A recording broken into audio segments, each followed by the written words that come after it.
अस्सलाम वालेकुम। Pakistan defence analysis में खुशामदीद। कल 17 अप्रैल को पठानकोट से एक इंडियन अपाचे 64E ने फ़्लाइट भरी और कुछ देर बाद अप्रॉक्सीमेटली 1 घंटे बाद जो है इसकी इमरजेंसी लैंडिंग की गई। होशियारपुर डिस्ट्रिक्ट में इसकी इमरजेंसी लैंडिंग की गई है। जो इसकी डिटेल सामने आ रही हैं उनमें इमरजेंसी लैंडिंग जो है इसके क्रिटिकल इंजन फेलियर की वजह से हुई है और उसकी वजह से इसकी इमरजेंसी लैंडिंग करनी पड़ी है। इस इवेंट में हेलीकॉप्टर और तमाम क्रू जो है वो सेफ थे। इस इवेंट के 24 घंटे पहले ही इंडियन एयरफोर्स के चीता हेलीकॉप्टर ने भी एक इमरजेंसी लैंडिंग की थी। ये अपाचे की इमरजेंसी लैंडिंग इंजन का फेलियर भी हो सकता है, लेकिन इस चीज़ का भी इंडिकेटर है कि किसी भी एसेट को अंडरस्टैंड जो है इतनी आसानी से नहीं किया जा सकता और उसमें यकीनन टाइम लगता है। श्योरली इसमें इंडियन एयरफोर्स का माजी भी नहीं बुलाया जा सकता, जिसमें एक नंबर ऑफ़ एसेट्स जो हैं एक बहुत बड़ी फ्रिक्वेंसी में क्रैश हो चुके हैं, तो इस फैक्टर को भी यकीनन नेगलेक्ट नहीं किया जा सकता।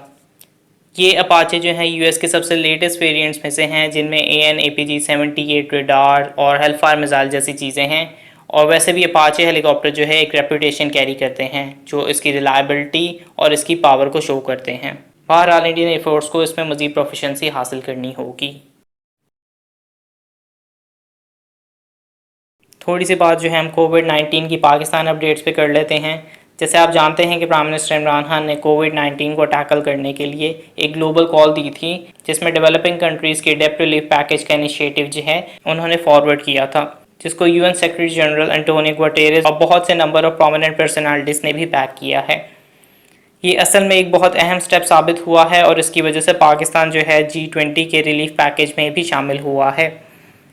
ये पाकिस्तान के लिए इकोनॉमिकली एक बहुत अहम रोल प्ले कर सकता है, स्पेशली इस कोविड-19 के इन्वायरमेंट में जहाँ पे इकोनॉमिक प्रेशर जो हैं वो कई गुना ज़्यादा इम्प्लाई हो रहे हैं।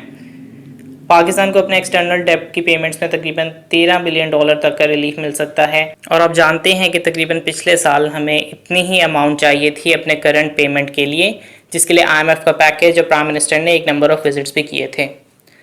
अगेन पाकिस्तान इन 76 कंट्रीज़ में शामिल है जो G20 के रिलीफ पैकेज में हैं। पाकिस्तान में जो जर्मन एम्बेसडर हैं उन्होंने मेंशन किया है कि प्राइम मिनिस्टर इमरान खान ने जो जर्मन चांसलर एंजेला मर्केल के साथ एक टेलीफोन कॉल की थी, उसने इसमें एक बहुत अहम रोल प्ले किया है G20 की जानिब से ये इनिशिएटिव शुरू करने में।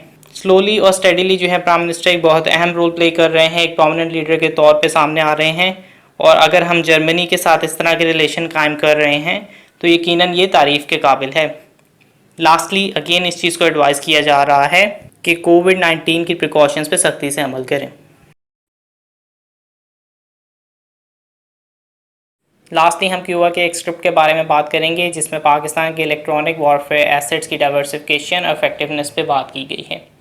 एक स्क्रिप्ट की स्टार्टिंग जो है वो ऑपरेशन स्विफ्ट रिटॉर्ट के बारे में है, जिसको एक टेम्पलेट के तौर पे लिया गया है, जिससे इस चीज़ को मज़ीद हाईलाइट किया जा सकता है कि इलेक्ट्रॉनिक वॉरफेयर इक्विपमेंट जो है वो कितनी ज़रूरी है। पाकिस्तान ने इस ऑपरेशन से जो है एक नंबर ऑफ़ टारगेट्स को कामयाबी से अचीव किया था, जिसमें एक इफ़ेक्टिव स्ट्रैटेजी से लेके लॉन्ग रेंज टारगेट डिस्ट्रक्शन जैसी चीज़ें जो हैं वो शामिल हैं।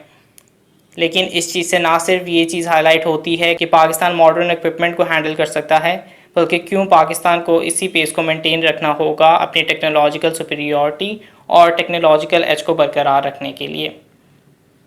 लास्टली इसमें मेंशन किया गया है कि इंडियन एयरफोर्स जो है अपने डेटा लिंक की प्रॉब्लम्स को सॉल्व करने के लिए रफाल से BNet सॉफ्टवेयर डिफाइंड रेडियो जो है लेना चाह रही है, जो मेरी नॉलेज में इसराइल एयरफोर्स भी जो है इस्तेमाल कर रही है, ताकि रियल टाइम के सिनेरियो में कम्युनिकेशन और कनेक्शन जैसी चीज़ों में रुकावट ना आ सके।